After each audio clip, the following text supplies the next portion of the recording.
Hello, everybody. Good day to you all. Today, I'm talking about the bastard son and the devil himself. Netflix original series. The eight episodes in the series. The season number 1. Hopefully, it gets picked up for season number 2. Here we follow Nathan, who's played by Jay Cargo. You also got other actors in here as well. But Nathan is the son of Marcus, and Marcus is a bloodborne witch. He's the most powerful bloodborne witch ever, and also considered the most evil of all. To the point that a lot of people consider him the devil himself. And you got Nathan, who is his son. And they are scared of Nathan, so they treat him like crap a lot. He gets bullied in school, he gets picked on in school, because other witches know what he is and who he is. Because he's also a bloodborne witch as well, too. And his father was a heart eater, and heart eaters actually eat people's hearts, but they also gain the power of the witch that eat the heart of. Which gives him even more power to the power that he already has. So he's like extremely crazy powerful. And also everybody's pretty much scared of him. From the bloodborne and not from the fairborn witches, they're scared of him. They want to destroy him. And you got some bloodborne witches who are like pretty much actually kind of worship him for what he's doing, because the bloodborne witches are being persecuted by the fairborn witches, because the fairborn witches are considered the bloodborne witches evil. Now, they never really said why they consider them evil. They never really went into the whole purpose of what caused this whole war in the first place. But the fairborn witches have been trying to kill them off for a long period of time. And you got Marcus, who seemed like he was a good guy, but because they killed his wife, who was also a fairborn, I'm not sure about his, she was married or anything, but that was this girl who also was fairborn, and that made him turn against them all, and so they all should just go. So after this thing, you watching Nathan's journey, find out who, because he already knows who his father is. You see him like learning on his journey to try to meet his father for the first time. You see him by people trying to take advantage of him, use of other purposes for their goals. You got people who are trying to hurt him and kill him because of what he is, and even his own sister, who's the fairborn witch, treats him like crap, and she is the worst character on this show. The worst. Her name is Jessica, and she's played by Isabel Jones. She does an amazing job as this character. Her acting is great, but the fact that she's turning against her own brother, and she even almost got him killed, and the pleasure she took out of that was like, wow, wow. How can you? I cannot hate a character more than this.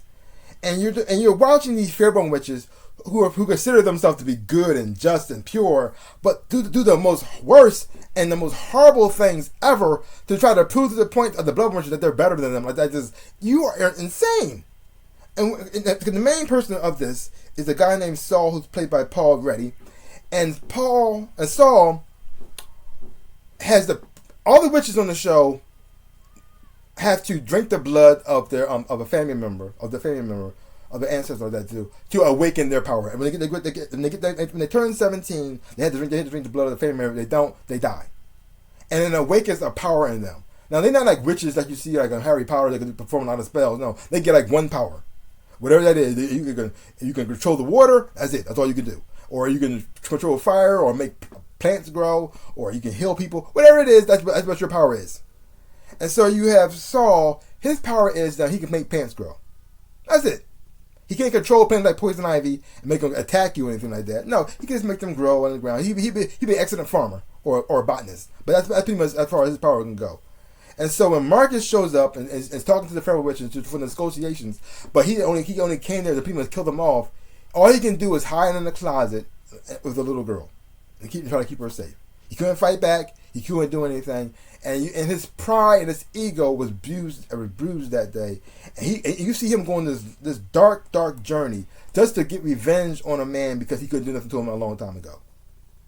The thing that the path of darkness he goes down into just to prove that he's better than him, or to prove that I can finally fight you now, it's so messed up. It's so messed up. Like I said, the story is very interesting and very well done, because You're watching these people who are supposed to be good do these horrible things, but you cannot root for them. You're watching people who are supposed to be bad, and they seem like more of a closer family and more of a closer unit than the good ones. But they're not all perfect, and there are some bad ones there too. It's like this. Some reasons the fairborn witches decided who's good and who's bad, but they're pretty much all the same. There's good and bad on both sides. Not because you're bloodborn or fairborn, it does not matter. But you're watching this whole entire journey, and Nathan learning this and discovering this along the way. Because he even had relationships with like one of the fairborn, which is Celia. She practically like raised him from a child, but not raised him, but she pretty much been in his part of his life throughout his whole entire childhood, from a baby on up. And you can tell that she's scared of him, but at the same time you can tell that she loves him too.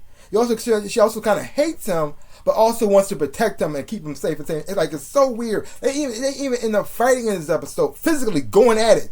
But yet at the same time, he still loves her and she still loves him. She understands where he's come from and why he's upset. He understands what she's doing as well too. But at the same time, it's like it's so complicated. But yet it's like it's not just black and white. And it's so interesting and it's so strange at the same time as well too. You also see him find love in here as well too. His girl named Annalise, who's a fairborn witch, but she has the power of destroying people. She could dismantle anything and rip it apart. And she hates that power because it seems more like a bloodborne activity. Like she's a fairborn witch, but she looks like she had like a bloodborne power, and it scares her. And you see her going through that journey. You also got Gabriel, a guy who can make potions. He's an alchemist as well, and you watching get a bit of his origin, where he comes from, and how he connected to this woman named Mercury, who he supposed to be taking Nathan to help out. That's the whole travel to the thing. To meet Mercury, but you find out that she's not that great of a character either, and on the journey. So overall, I did enjoy this series a whole lot. I enjoyed the acting, I enjoyed the story as well too. It's like even though some of the characters in here I hated a lot, like especially like Jessica, I hated this character so much. She's the sister of Nathan. I wanted her to die so many times, but she just didn't. Nobody would kill her. Why? Why is she still alive? Just kill this girl. She's a psycho, and her power is to shapeshift, and she uses that thing to mess with people's minds and emotions to a whole nother level. Like, wow, she's a psycho. Even Mystique wasn't this mean. Like this, wow, good lord. Like, whew. But great show. Highly recommended. Check it out for yourself. And it's really messed up and very twisted at the same time as well too. But all of the craziness and all the wackiness is going down. There's still like some like hope in here as well too, and a little bit like a love story in here. You got Nathan and Annabelle, and also Gabriel as well too. Now I'm not sure they're gonna become like a throuple, maybe, I don't know, but that could work because it looks like Nathan has feelings for both Annalise and Gabriel, so that's interesting there too. I wonder if he's bisexual in real life. Because this is the second character I've seen him play a bisexual character. Because he also being bisexual and as Robin and Tim Drake as well too. So I wonder if he is in real life. If he isn't, well, he still is a good actor, and I really enjoy his performance in here and watching his journey along the way as well too. So great. If I get this season a grade, I would give it a solid B. I'll give it a solid B. Don't take my word for it. Go check it out for yourself. Hopefully you watch it. You will enjoy having watching it too. So give my channel a like, hit the thumbs up, shaboop, and subscribe to my channel and share. I really would appreciate it. Also, links down below to show on social media. You want to follow me there. Thank you. Also to my store where I sell things for shirts, socks, and what's not, and in between. And check it out. If you've seen anything like buy some stuff, I would appreciate it as well too. And also, thank you. Like I always say in my dreams in my life, I am the Ninja Rabbit. Peace out, people.